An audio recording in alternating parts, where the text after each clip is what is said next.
Bueno, comenzamos. Bienvenido al doctor Julio Torales. Por segundo año consecutivo se encuentra con nosotros haciendo homenaje a lo que es Septiembre Amarillo. Bienvenido, doctor Julio Torales. Un placer tenerte acá. Muchas Vamos, gracias a ustedes por la invitación. excelente. Vamos a dar un resumen de lo que vendría a ser tu trayectoria. Resumen, digo, porque bastante largo, realmente un profesional muy destacado en el área de salud mental. Bueno, el doctor Julio Torales es un destacado médico psiquiatra con una sólida formación académica y una amplia experiencia en investigación. Posee un máster en farmacología y un PhD en proyectos de investigación, lo que refuerza su perfil como referente en el área de la salud mental. Actualmente se desempeña como jefe del Departamento de Salud Mental en la Facultad de Ciencias Médicas de la Universidad Nacional de Asunción, donde también contribuye como docente investigador. Su labor académica se extiende a la Universidad Sudamericana y a la Universidad Nacional de Caguazú, donde continúa impulsando la investigación y el desarrollo científico. Es un investigador del CONACYT y su trabajo ha sido reconocido con el premio CIBAL de Elsevier y CONACYT en los años 2022 y 2023, lo que resalta su contribución al avance del conocimiento en el campo de la psiquiatría. Además, nos complace felicitar al doctor Torales por su reciente invitación a unirse a la sección de Psiquiatría, Legislación y Ética de la Asociación Mundial de Psiquiatría, un reconocimiento que reafirma su liderazgo y compromiso en el ámbito de la salud mental a nivel global. Muchísimas felicitaciones, profe.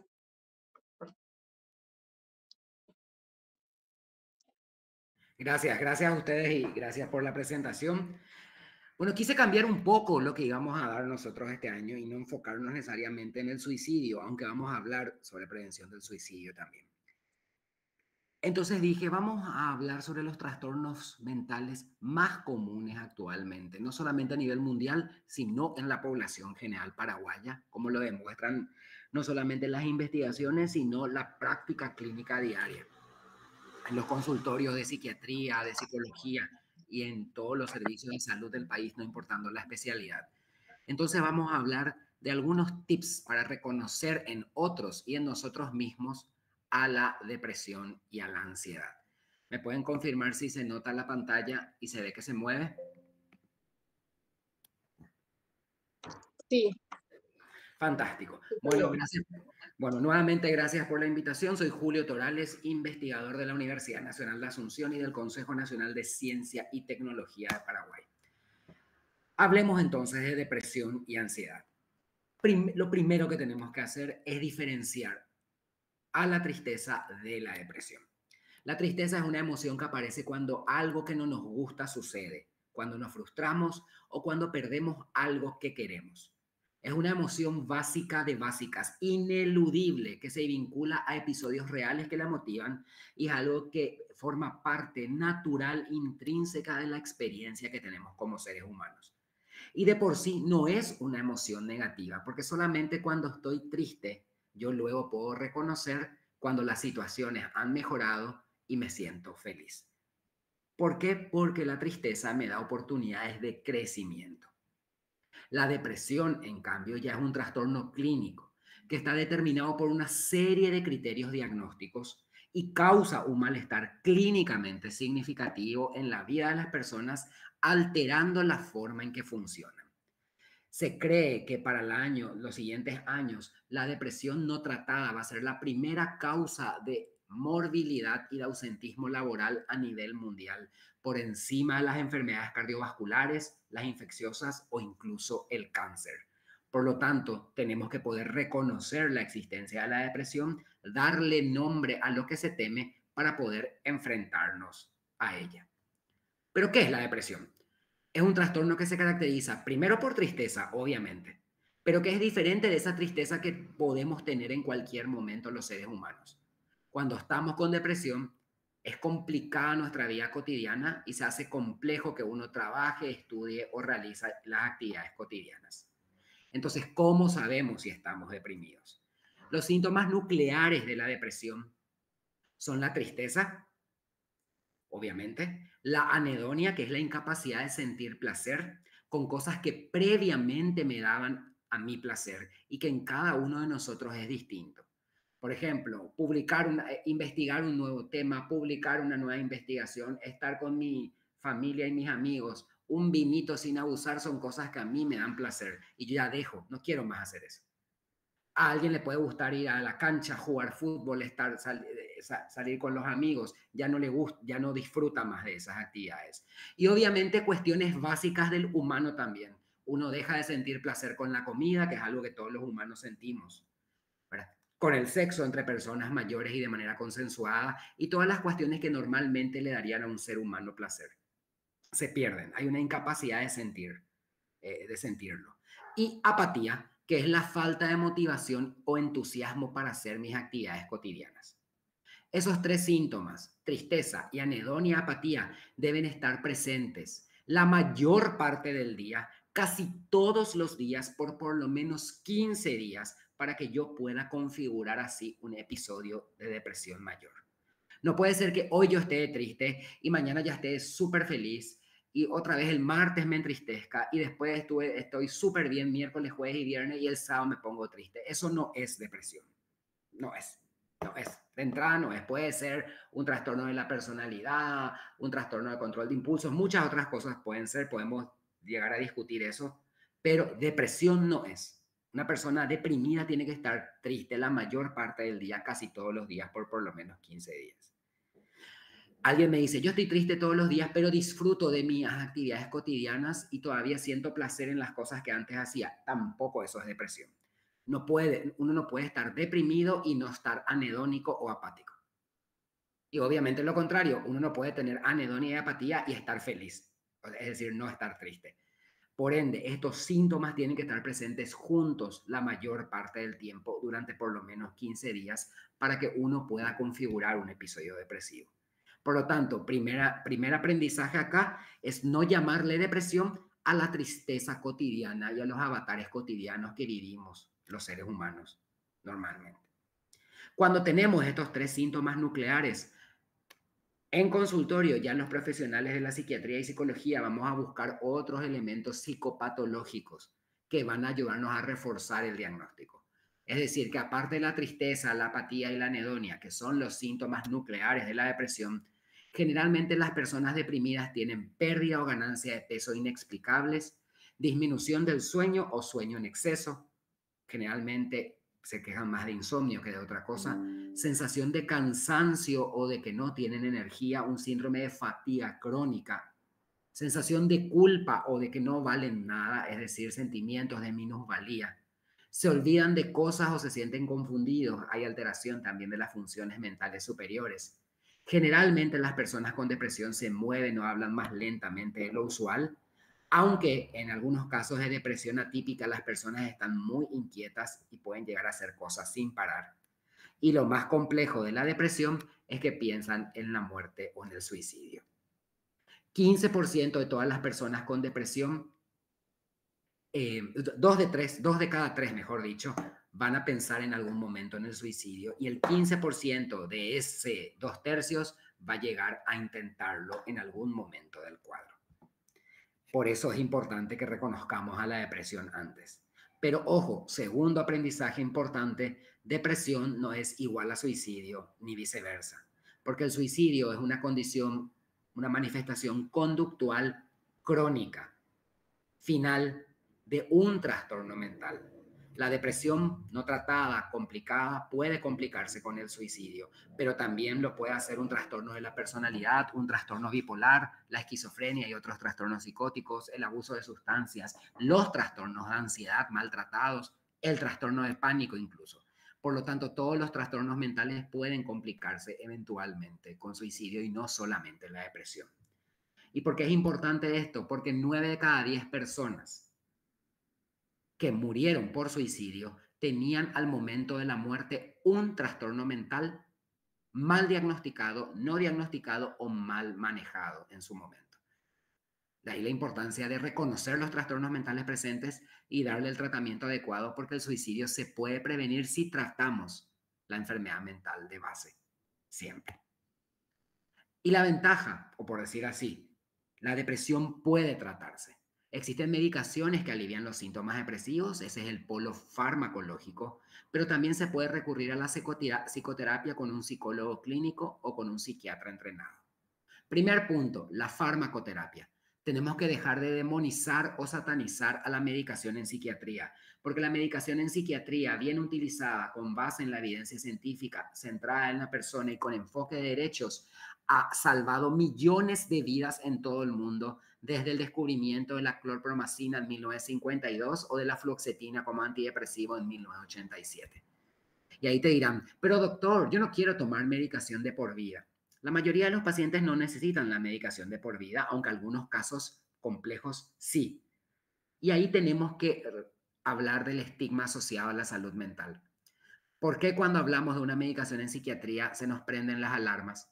Yo siempre digo a mis pacientes, pero señor, señora, vos sos hipertenso luego. Tu medicación antihipertensiva vas a tomar de por vida luego. Si sos diabético, vas a tomar de por día nomás tu antidiabético, lo más probable. Si tenés una enfermedad crónica, reumatológica, lo más probable también que estés de por día con medicación. Pero en psiquiatría y en salud mental parece que le damos un cariz negativo al hecho de tener que tomar la medicación por mucho tiempo, que no es la mayoría de los casos, aunque hay casos que van a necesitar. Por lo tanto, dejemos de demonizar o satanizar la medicación en psiquiatría porque realmente salva vidas. Y el polo psicoterapéutico, la psicoterapia, tiene que ser una psicoterapia basada en la evidencia científica. Basada. Entonces hay que leer y seguir formándonos. Actualmente, el enfoque psicoterapéutico con mayor evidencia, que tiene evidencia científica, no con mayor, que tiene evidencia científica que sirve, es el enfoque cognitivo-conductual. Le sigue la terapia familiar sistémica, etcétera. Pero el enfoque cognitivo-conductual es el que tiene realmente evidencia de que funciona. Por lo tanto, el enfoque psicoanalítico o psicodinámico, si bien nos da mucho constructo teórico y epistemología y mucho contenido, no es terapéutico a largo plazo. Eso es algo que yo quiero afirmarles y no es una cuestión de magíster Dixit acá, no es porque dice Torales, sino es porque así dice la evidencia científica. Tal vez en 2 años nos encontremos y yo les diga, miren, acaba de salir un metaanálisis y una guía de práctica clínica que ya recomienda el psicoanálisis como terapia a largo plazo. Actualmente no tiene evidencia que se sostenga en el tiempo. Y ahí uno o una me podrán decir, pero a mí me funcionó, doctor. Y yo siempre respondo, la experiencia personal no construye evidencia. La evidencia se construye con la investigación, no con mi experiencia. Es como que alguien venga y les diga, a mí me funcionó las constelaciones familiares que están muy en boga ahora. Recuerden, ojo, alerta, alerta roja, es una pseudociencia que lo que hace es eh, tantos años de estudio nuestros para que alguien venga a hablarte de lo que hizo Pepito Torales en 1940 es lo que hace que yo sea ansioso ahora. Por favor, qué ridículos. Entonces denunciemos ese tipo de pseudociencia siempre. Denunciemos. No, no existe, no funciona la constelación familiar. Ojalá yo hubiera nacido en la constelación familiar de los Hilton, ¿verdad? Con Paris Hilton como prima, y sería millonario. Entonces, es una ridiculez traída de todos los pelos, encima gente no preparada. Y algo importante con respecto a la psicoterapia, tiene que ser con un psicólogo clínico o con un psiquiatra entrenado, porque otro aprendizaje de esta charla es que no todos los psiquiatras hacemos psicoterapia. El hecho de ser psiquiatra a mí no me habilita a hacer psicoterapia.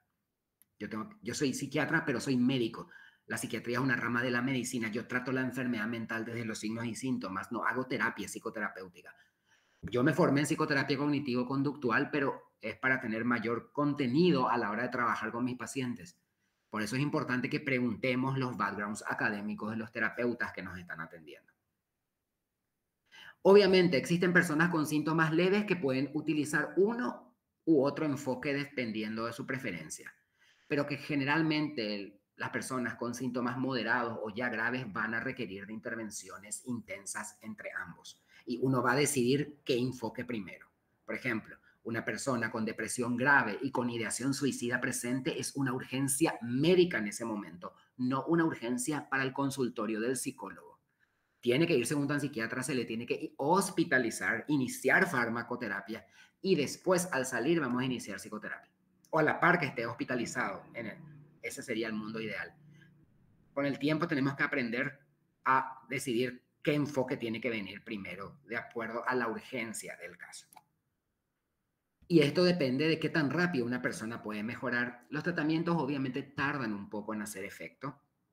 Y acá mis colegas otorrinolaringólogos se enojan cuando doy el ejemplo. Pero si yo tengo una faringoamigdalitis bacteriana, eritematopulácea, como se dice en medicina, me van a dar antibiótico terapia por 7 a 10 días, el bicho se va a morir y me voy a curar. Pero acá estamos hablando del cerebro humano, un órgano muy complejo del cual no conocemos todavía de manera completa. Por lo tanto, tenemos que tener paciencia para que los síntomas empiecen a remitir. Si la persona, por ejemplo, toma medicamentos, puede empezar a sentir efectos recién a las 2 semanas de su inicio, pero pueden necesitarse entre 4 y 8 para tener un efecto pleno de la medicación. Con la psicoterapia es un poco más lento incluso. Recién se puede notar cambios en unas semanas, pero se van a requerir entre 8 a 10 semanas para notar una mejoría o un beneficio mayor. Por lo tanto, si el tratamiento iniciado no funciona, se deben buscar diferentes estrategias. Hay personas que pasan por varios tratamientos antes de lograr algo que les funcione realmente. Por eso es importante seguir consultando con el tratante para recibir contención y sobre todo ajustarnos el cinturón, preparar la paciencia, sonreír una vez más. Y eso no lo digo solo por el paciente, sino por el terapeuta que tiene que también armarse de la paciencia necesaria.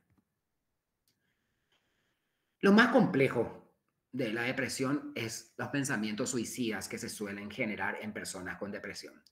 Entonces, nos preguntamos si alguien cercano a nosotros parece estar deprimido, podría estar pensando en el suicidio y la única manera de saber es preguntar.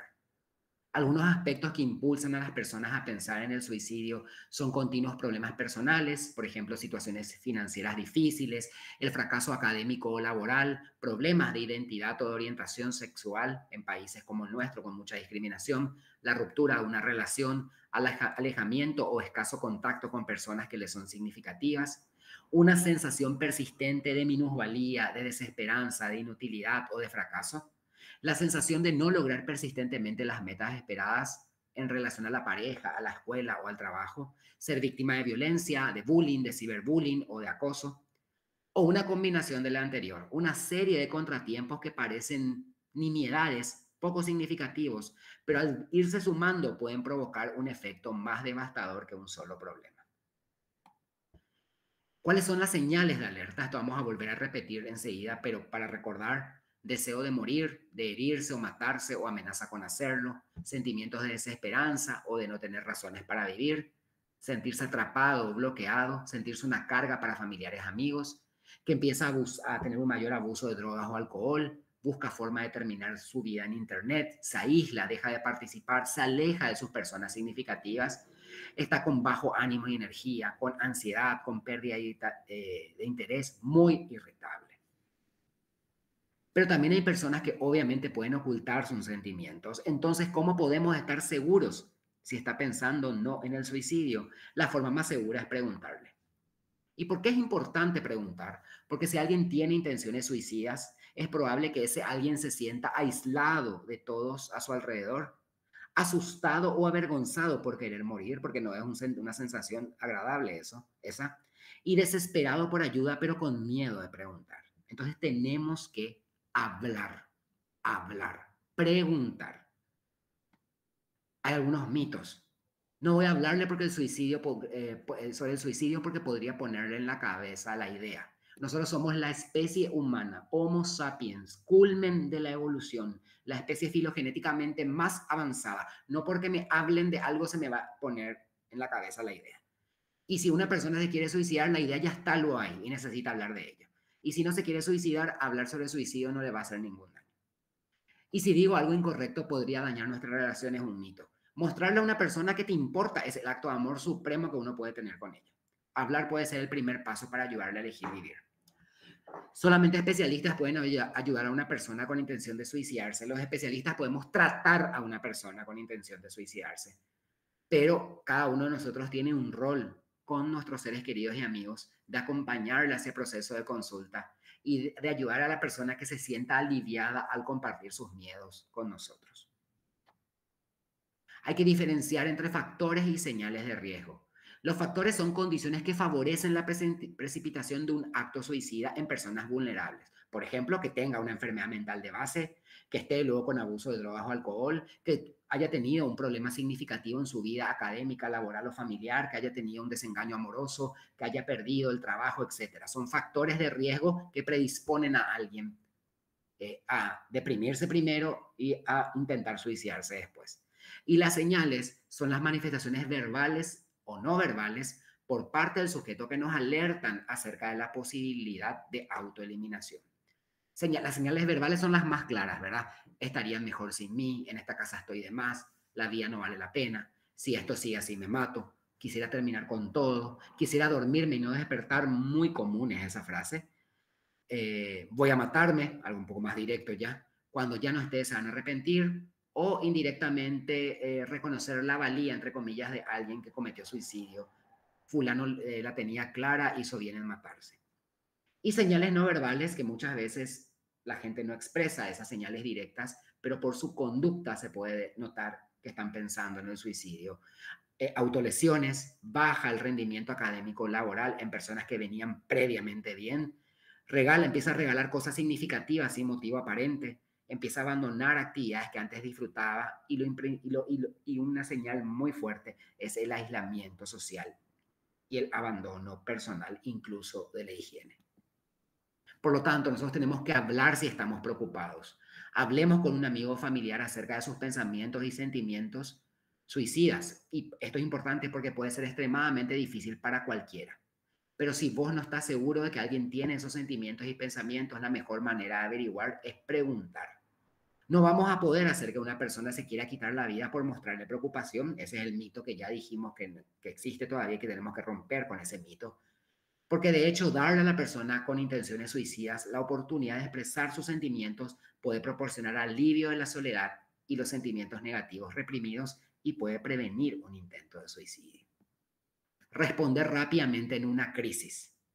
Si un amigo o miembro de la familia te dice que él o ella está pensando en la muerte, en el suicidio, es importante evaluar el peligro inmediato.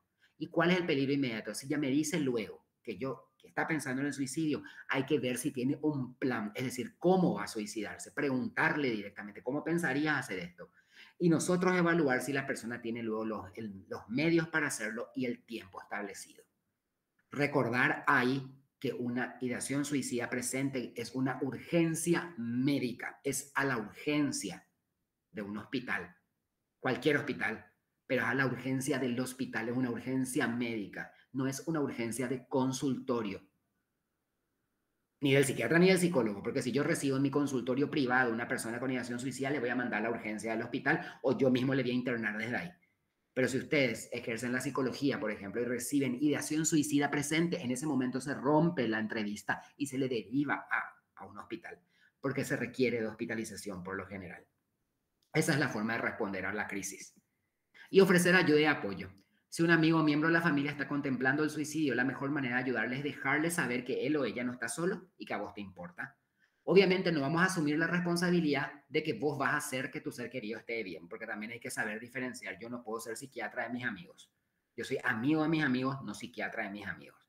Podés ofrecer apoyo, pero no va a poder mejorar a una persona, no vas a poder vos mejorarle a una persona suicida, porque él o ella también tiene que hacer un compromiso personal con el proceso de tratamiento y de recuperación. No olvidemos entonces que la depresión se puede curar. 9 de cada 10 personas tenían un trastorno mental al momento de la muerte y por eso el suicidio se puede prevenir. Está en nosotros poder reconocer esos factores y esas señales de riesgo y poder responder rápidamente ante una situación de crisis. Y aparte de la depresión, y si se quiere más frecuente que la depresión, son los trastornos de ansiedad actualmente. Y algunas cifras hablan de que el 33% de la población mundial va a desarrollar un trastorno de ansiedad o síntomas compatibles con ansiedad patológica en algún momento de la vida. Es decir, una de cada tres personas en todo el mundo. Su prevalencia puntual es altísima. Definimos como ansiedad aquel sentimiento desagradable de temor que se percibe como una señal de alerta, que advierte de un peligro amenazante. Pero la amenaza es desconocida en la ansiedad, estamos con miedo a todo, lo que distingue a la ansiedad del miedo, donde la amenaza es concreta y definida. La ansiedad per se no es tampoco negativa, porque cuando estamos ansiosos es porque estamos preocupados por algo.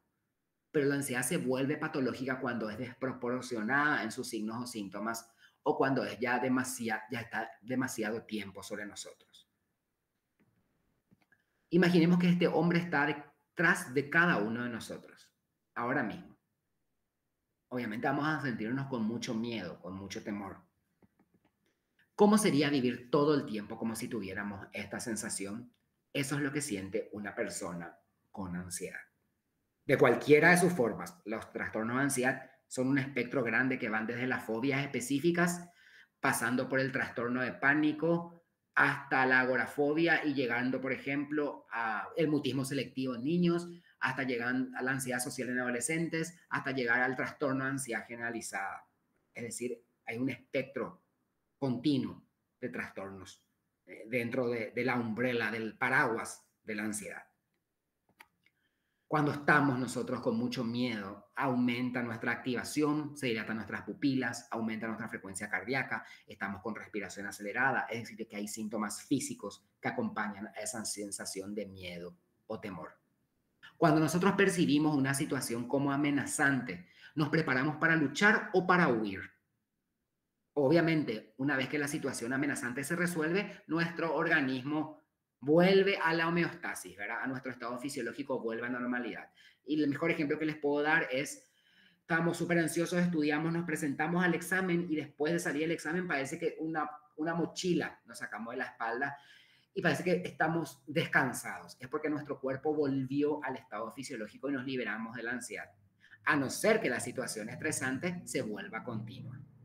Estar bajo estrés todo el tiempo altera la evaluación que hacemos sobre la amenaza y todo nos parece finalmente amenazante. Una persona con ansiedad generalizada o con ansiedad patológica ya, cualquier situación cotidiana ya le parece amenazante y responde a eso activando su alarma de incendios. La respuesta ansiosa se activa en el cerebro ante la percepción del peligro. Es como que me voy por la calle, me sale alguien que yo le veo que me quiere asaltar y yo tengo dos opciones, gritar, correr o enfrentarme, ¿verdad? Y ahí mi cerebro activó la respuesta ansiosa para que yo pueda escaparme. Pero desafortunadamente este sistema de alarma está sobreactivado en algunas personas y cuestiones que realmente no generarían ansiedad en la mayor parte de las personas, sí generan ansiedad en aquellas personas que ya desarrollaron ansiedad patológica o que ya tienen un trastorno.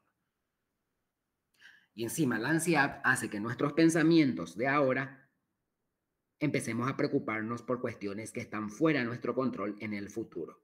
Una persona ansiosa está, ¿qué va a pasar si mañana yo me tengo que ir al cumpleaños de mi amigo y llueve y no tengo paraguas? Es decir, se está inventando un problema que todavía no pasó. No sabe si va a llover y está pensando ya en la situación del paraguas que vio en su casa y que ya no sabe si está, y ya empieza a generarse un problema en el futuro. A los seres humanos nos encanta controlar el futuro, pero no lo podemos hacer, entonces muchas veces respondemos preocupándonos en el presente por cosas que están fuera de nuestro control todavía.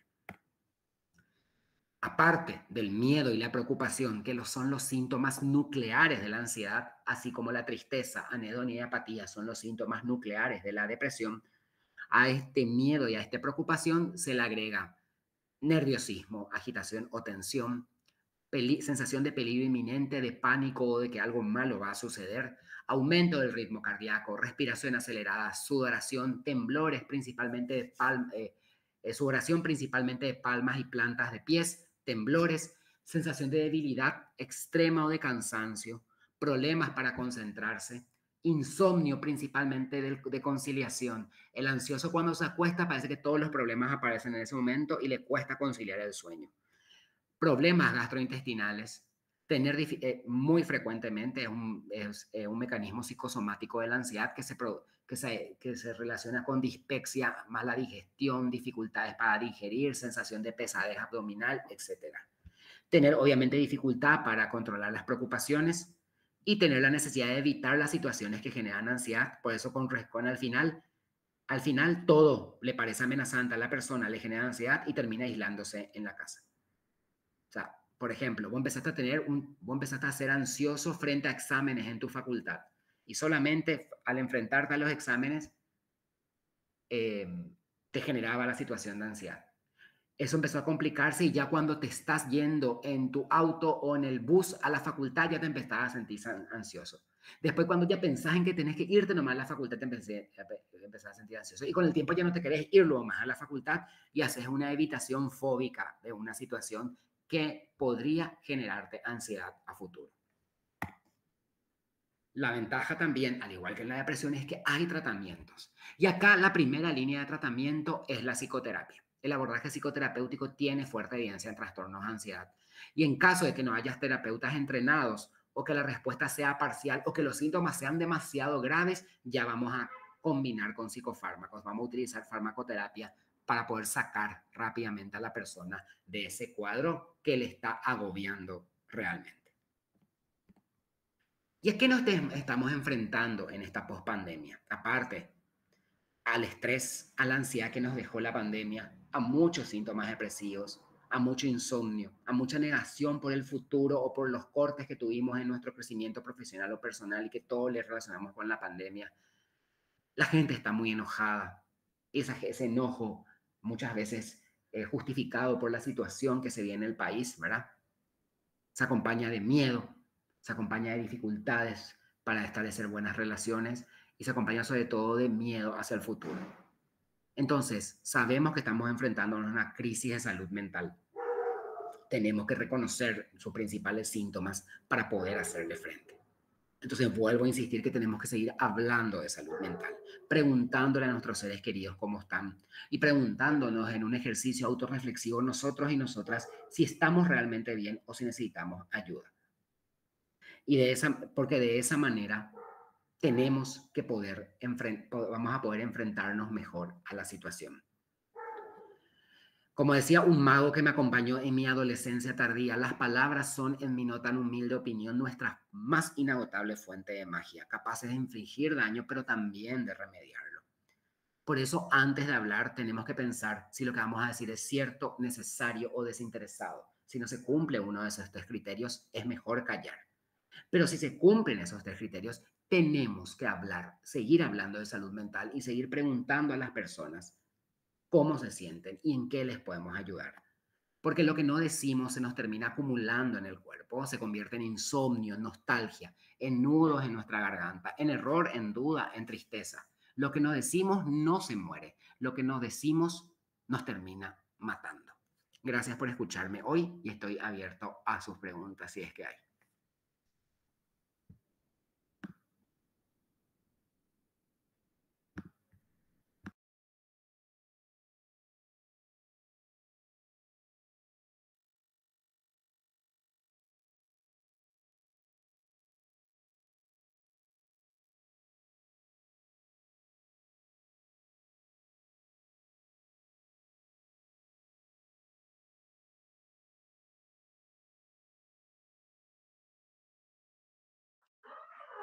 ¿Tenemos algo? ¿Alguien quiere preguntar algo? Muchísimas gracias por todo por toda la información que nos estás dando. Y sí, tenemos varias preguntas que nos gustaría compartirte. Voy a leerte. La primera pregunta dice lo siguiente. Consulta, 3 meses de inactividad, tristeza, intercalando con mejorías de actividades funcionales, repitiendo por años podría ser considerado trastorno depresivo mayor o de algo más. Pregunta Fátima Ayala. Yo creo que ese es un trastorno depresivo persistente que antes se conocía como distimia, en donde los síntomas no son tan evidentes y no se llega a esa tristeza, anedonia, apatía así intensa que tiene que estar presente por 15 días, sino que los síntomas están medio subumbrales pero que la persona realmente se reconoce como que no se siente bien. Obviamente, en medicina acertamos por frecuencia y nos equivocamos por excepción. Por eso no hablamos del trastorno depresivo persistente porque no es lo más frecuente. Pero ese trastorno depresivo persistente o distimia existe. Y son personas que nunca consultan o nunca consultaron porque son relativamente funcionales, pues. Entonces, sí, definitivamente puede ser un tipo de trastorno depresivo. Ok, tenemos otra pregunta que dice lo siguiente. Con respecto a la medicación, he conocido personas que abandonan su tratamiento farmacológico. ¿Qué consecuencia podrían tener estas personas? Consulta de María José. Bueno, el tema del abandono de cualquier tipo de tratamiento o el auto alta, como yo le llamo, que yo me doy me doy el alta, ¿verdad? Hace que, por ejemplo, en ese momento, primero puede haber un síndrome de discontinuación. Si yo estoy tomando una medicación, sea cual sea, y yo abruptamente saco la medicación, puede haber un síndrome de discontinuación que es súper feo, ¿verdad? O sea, sudoración, taquicardia, hace que la persona tenga que ir a la urgencia y todo porque le falta, entre comillas, la medicación, ¿verdad? Porque es una cuestión biológica ya. Y tercero, el hecho de no cumplir los planes terapéuticos hace que las personas se vuelvan más resistentes. Casi, estamos hablando del cerebro, pero es casi como cuando a mí me dicen, vas a tomar, no hay lo que toma antibióticos de balde, pero ponerle que alguien te dice, tenés que tomar el antibiótico por 7 días, la gente toma por 2, se siente bien y suspende el antibiótico, porque ya se sintió bien por los 2 días. Eso genera resistencia bacteriana y es lo mismo en salud mental. Suspender un tratamiento farmacológico me puede generar resistencia a largo plazo. A la medicación eso a largo plazo y a corto plazo me puede dar un síndrome de discontinuación, se le llama, que realmente es muy desagradable. Tenemos otra consulta que dice, ¿hay evidencia de que la acetilcisteína funciona en tratamientos de TOC? ¿Qué pasa si el paciente no la toma al pie de la letra y la abandona? Consulta de Belén Cuevas. Bueno, en acetilcisteína, tanto para trastorno obsesivo compulsivo, todavía no tenemos mucha evidencia. La N-acetilcisteína es un fibrinolítico, es decir, que se usa cuando uno está con catarro, por decir así, en el pecho, ¿verdad? Pero como es un modulador del glutamato, se empezó a probar para conductas repetitivas orientadas al cuerpo. Nosotros tenemos experiencia ya como tratamiento para la tricotilomanía, la gente que se arranca el pelo, o para la gente que tiene rascado cutáneo compulsivo, que es el trastorno de escoriación. Para el trastorno obsesivo compulsivo, eso de tener un pensamiento de que estoy sucio y me tengo que ir a lavar las manos por eso, es decir, obsesiones y compulsiones, el tratamiento de primera línea sigue siendo inhibidores, antidepresivos, inhibidores selectivos, recaptación de psicoterapia y terapia de exposición y respuesta en psicoterapia, ¿verdad? Eso sigue siendo la primera línea. En acetilcisteína no tanto. Y como te digo, cualquier medicación que uno suspenda me puede dar o síndrome de discontinuación o resistencia al tratamiento a largo plazo. Tenemos otra consulta también que dice, diferencia entre depresión y distimia y cómo intervenir en ambos casos. Bueno, y la distimia son síntomas depresivos, como dije hace rato, vedados, pequeños, subumbrales, que están por más de 2 años en la persona. Y como no son tan intensos, no interfieren tanto con la vida cotidiana de las personas. Entonces está tristemente crónico, pero no con esa tristeza que impide que la persona trabaje o cumpla con su funcionalidad normal. En ambos casos se tiene que hacer el tratamiento. Solo que la distimia, al haber estado 2 años presente en la persona, ahora se le llama luego trastorno depresivo persistente. Eh, Requiere generalmente de mucho más tiempo de tratamiento para que remitan esos síntomas que estuvieron crónicamente presentes. Y lastimosamente la distimia se puede acompañar de una depresión doble, se le llama, cuando en el contexto de una persona que tiene distimia aparecen síntomas tan intensos de anedonia, apatía y tristeza que configuran un episodio depresivo mayor sobre la base de una distimia. Por eso se llama ahí depresión doble, trastorno depresivo mayor más distimia, que son casos un poco más complejos y graves. La diferencia principal es el tiempo. 2 años más o menos una persona está con distimia antes de ir a consultar. Generalmente, para decir que yo estoy distímico son 6 meses como mínimo, pero 2 años generalmente está la gente con distimia antes de ir a consultar. Y los síntomas no son tan intensos como en un episodio depresivo mayor. Por eso la persona está crónicamente triste, pero puede cumplir con su funcionalidad diaria. Luego tenemos otra consulta que dice, ¿un mal diagnóstico con una medicación determinada equivocada podría empeorar el cuadro depresivo de una persona como la mezcla de ansiolíticos y antidepresivos?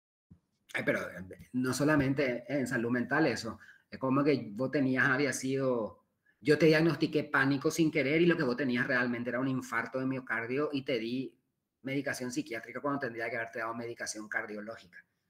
Un mal diagnóstico, por eso lo más importante en la ciencia de la salud es el diagnóstico. Y a quienes están estudiando psicología, las materias más importantes para ustedes, chicos, no sé cuántos psicólogos hay acá, pero los que son psicólogos, lo más importante es psicopatología. No, hay tu tía, no me importa evaluaciones técnicas, eso se va a aprender con el cotidiano luego después. Psicopatología, porque si no me saben configurar un síndrome, ¿cómo van a, cómo van a saber? O sea, no puede ser que siempre se informe paciente con baja tolerancia a la frustración, con me parece informe calcado, pero nadie, poca gente construye un síndrome. Lo más importante de psicopatología 1, 2 y 3 en la carrera de psicología. Lo más importante, porque esa es el arte y la ciencia en psiquiatría y en psicología. Así como si yo te digo, eh, 3 criterios de inatención más 2 de impulsividad, ahí tengo TDAH de predominio inatento. ¿Verdad? El diagnóstico es lo crucial acá, no solo en salud mental, sino en cualquier área de la medicina. Si había sido, el paciente era un trastorno psicótico y yo le mediqué con un antidepresivo, no le voy a hacer mal, la medicación no le va a hacer mal, solamente que no le voy a curar de su psicosis. ¿Ah? Tanto como que la medicación le va a hacer mal no existe acá. Acá el error va a ser que no voy a estar tratando la enfermedad. Ojo, por eso tenemos que saber cómo hablamos, porque al decir que la medicación le hace mal, estamos otra vez satanizando a la medicación. No. Si yo hice un mal diagnóstico y le di una medicación no acorde, la medicación muy raramente le va a hacer mal. Lo que va a pasar es que no le voy a estar tratando la enfermedad que realmente tenía esa persona. Ese es el principal problema ahí. Perfecto. En los cuadros de ansiedad, también el enfoque cognitivo-conductual, según la evidencia científica, es la más adecuada para el tratamiento psicoterapéutico. Sí, re bien funciona, muy bien. Muy bien. Y ahí, por ejemplo, las terapias de tercera ola, como por ejemplo el mindfulness, tienen mucho que decir. Y la terapia de aceptación y compromiso, la atención plena. Sí, la psicoterapia cognitivo-conductual sigue teniendo primer nivel de evidencia entre las técnicas.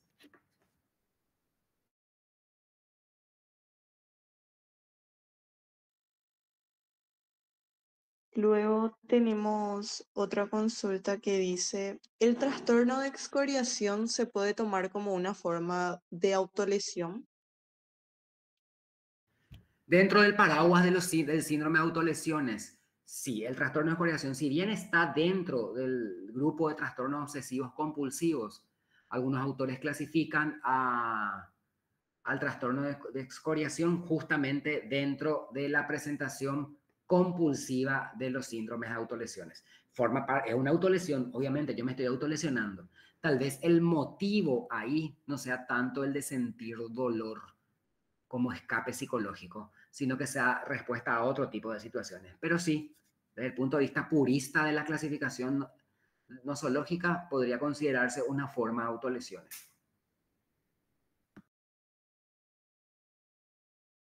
Tenemos otra consulta que dice, ¿es normal dar un diagnóstico de TLP sin test específicos? Los test nunca nos van a dar luego diagnóstico. De entrada les digo, la entrevista clínica es la herramienta principal del diagnóstico. Por eso nunca la inteligencia artificial va a poder superar a una consulta médica o psicológica. Los test me permiten hacer cribado, me permiten orientarme hacia un diagnóstico, pero no hacen diagnóstico. O sea, yo no puedo decir yo tengo ansiedad porque me salió mi Hamilton de ansiedad positivo. Alguien tiene que certificar y eso certifica un médico o un psicólogo, el que fuere. Porque si no, cualquiera no me va a pasar el test y ya va a autodiagnosticarse cosas. No.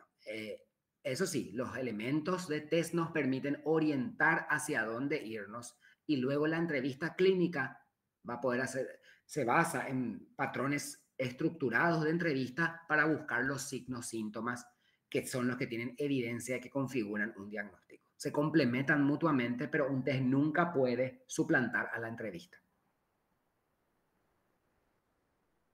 Excelente. Seguimos con otra consulta. ¿Una persona con TLP se puede curar o debe estar con tratamiento toda la vida? Hay varias corrientes dentro de la psiquiatría que hablan de la curación como tal de los trastornos de personalidad. Hay una corriente que dice que alrededor de los 45, 50 años los mecanismos de afrontamiento se vuelven más fuertes y la persona puede convivir con esas sensaciones que tiene y entonces no se expresa más la enfermedad. Y otra corriente dice que realmente el tratamiento es de por vida y siempre va a haber siempre va a haber una inestabilidad que se nota. Yo creo que la enfermedad como el trastorno de la personalidad como tal, no es que yo creo, la evidencia a la que yo he tenido acceso dice que los trastornos de la personalidad como tal no se curan como tal, porque es un constructo demasiado complejo, pero de que la persona puede convivir con ese malestar y no expresar ese malestar, por lo tanto, semiológicamente no se nota el trastorno, eso sí se puede lograr.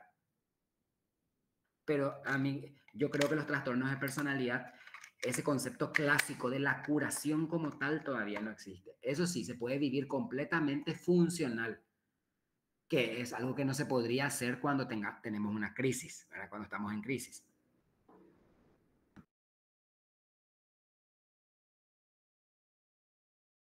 Tenemos otra consulta que dice, ¿cómo se podría indagar a una persona que amenaza una vez con suicidarse porque su pareja le deja, teniendo en cuenta que es madre de una criatura de 2 años? Y directamente hay que preguntarle, ¿vos tenés realmente intenciones?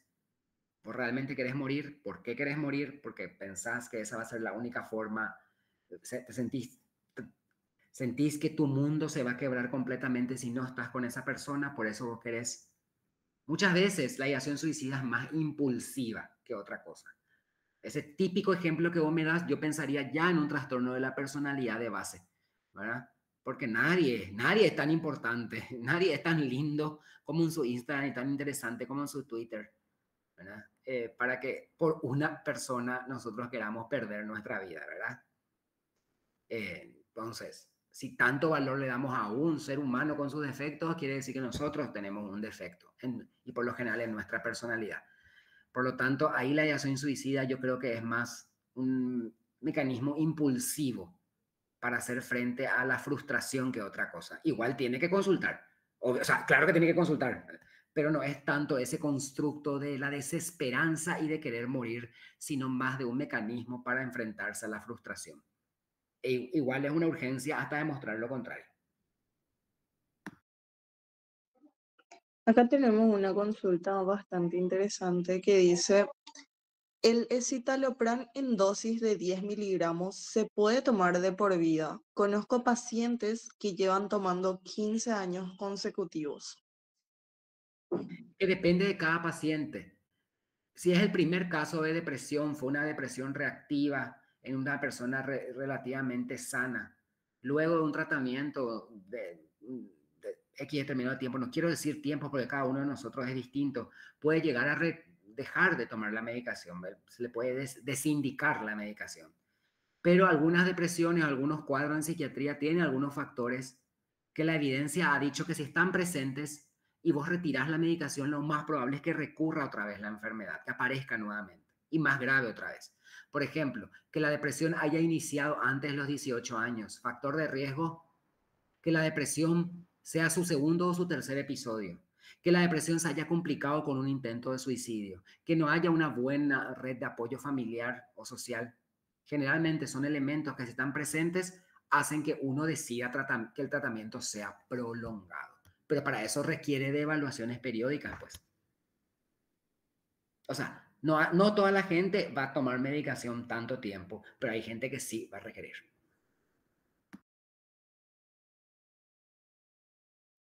Acá tenemos Y otra consulta. 10 miligramos Perdón, de citalopram ni siquiera es dosis plena. ¿Verdad? perfecto. Discúlpame, Bueno, tenemos otra consulta más que dice, buenas tardes, doctor. Presión en el pecho, falta de concentración, falta de memoria en un posparto. ¿Sería diagnóstico como depresión o ansiedad? ¿Y es efectivo cambiar el fármaco después de 2 meses de uso? pregunta de Olinda a través de YouTube. Presión en el pecho, o sea, dependiendo si es una sensación de desahucio o si es una sensación más de desesperanza. Esa palabra, por eso la consulta clínica es esencial, ¿verdad? Porque cada matiz es muy diferente y me hace un diagnóstico, ¿verdad? Lo más común después del parto es la depresión postparto. Ahí la pregunta tenía que hacer si hay tristeza asociada. Si hay tristeza asociada, anedonia y apatía, es una depresión.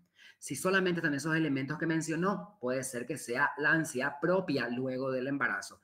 La mujer luego del embarazo y después del parto tiene un desequilibrio fisiológico intenso que nosotros los varones no íbamos a poder tolerarlo. Los peores enfermos somos los varones. ¿Verdad? Las mujeres tienen una resistencia increíble, pero el cuerpo está totalmente desequilibrado después de un parto, ya sea fisiológicamente y encima emocionalmente otra vez. Entonces, yo creo que ahí el ginecólogo tiene la responsabilidad de poder hacerle a la persona consultar con alguien para sacarse eh, la duda. Y depende mucho a la hora de suspender o no un fármaco. Hay una serie de elementos que uno tiene en cuenta. ¿Cuántos síntomas ya remitieron? ¿Cuánto tiempo se estuvo tomando? ¿A qué dosis se estuvo tomando? Es como que una persona me diga, estoy hace 4 meses con mi medicación, quiero cambiar porque no me funciona. Y vos le preguntas, fluoxetina. La fluoxetina se usa normalmente entre 20 a 40 miligramos. Y la persona te dice, estoy tomando 5 miligramos todos los días, un cuarto del comprimido. Obviamente que no le iba a funcionar nomás luego. Por eso son muchos elementos que tenemos que tener en cuenta para poder decir, hay que cambiar. En psiquiatría nosotros no cambiamos de entrada la medicación, optimizamos primero la dosis, vemos realmente cómo se está tomando la medicación. Yo tenía una persona que, por ejemplo, no le funcionaba el fármaco, pero porque esa persona tomaba de lunes a jueves nomás su fármaco. Porque en su cabeza, viernes, sábado y domingo, como estaba en su casa, no estaba ansiosa. Y no funciona así la medicación. Es como que yo tome mi antihipertensivo de lunes a jueves nomás, porque viernes, sábado, domingo voy a estar en mi casa y no voy a estar tan estresado y no me va a subir mi presión. Entonces, hay que preguntar, por eso, se tiene que evaluar muchos elementos para poder determinar, hay que cambiar el fármaco.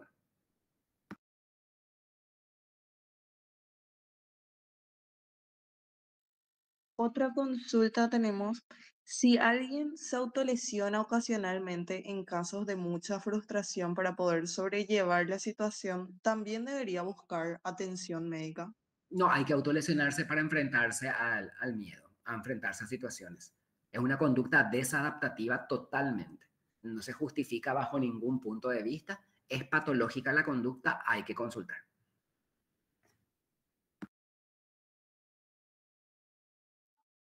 Tenemos una última pregunta, muy fuerte, por cierto. En un caso de tener epilepsia, ¿se puede dejar la medicación, sobre todo en niños? ¿Pero qué tipo de medicación? Antiepiléptica, me dices. No me especificó, pero asumo que sí. Y bueno, ahí yo voy a hablar mal porque yo no soy neurólogo, ¿verdad? Yo soy psiquiatra, son especialidades diferentes. Pero la epilepsia es una enfermedad crónica del cerebro y que va a requerir de tratamiento generalmente prolongado. No hay que retirar la medicación. No sé, el foco epiléptico no se va a regenerar así nomás si es que no se sigue el tratamiento.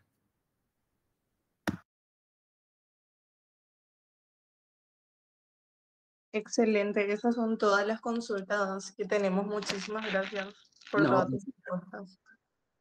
gracias a ustedes nuevamente. Espero que les haya servido para reconocer un poco los trastornos más frecuentes y la tarea que nos queda es pensar un poco si nos está pasando eso a nosotros o si la gente que nos rodea está con esa situación, pensando en que siempre uno puede estar mejor realmente. Y acá depende de nosotros, no es un eslogan del gobierno porque realmente no estamos tan bien, pero estamos hablando de cada uno de nosotros, de nuestra salud mental.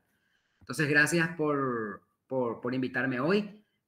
Muy importante es este proyecto Septiembre Amarillo y que ojalá que el proyecto se transforme en año amarillo anualmente, que nos acordemos solamente de la salud mental. Yo sé que no lo hacen, estoy haciendo un comentario más filosófico nomás, que siempre hablemos de salud mental durante todo el año y no solamente en las fechas porque la enfermedad mental no espera a meses determinados para aparecer. Gracias por escucharme hoy. Fue un placer tenerte con nosotros. Muchísimas gracias por todo tu aporte. Todo el equipo de Amarillo te agradece y también esperamos que esto siga. Así mismo, un abrazo a cada uno, a cada una y seguimos en contacto. Chao, chao.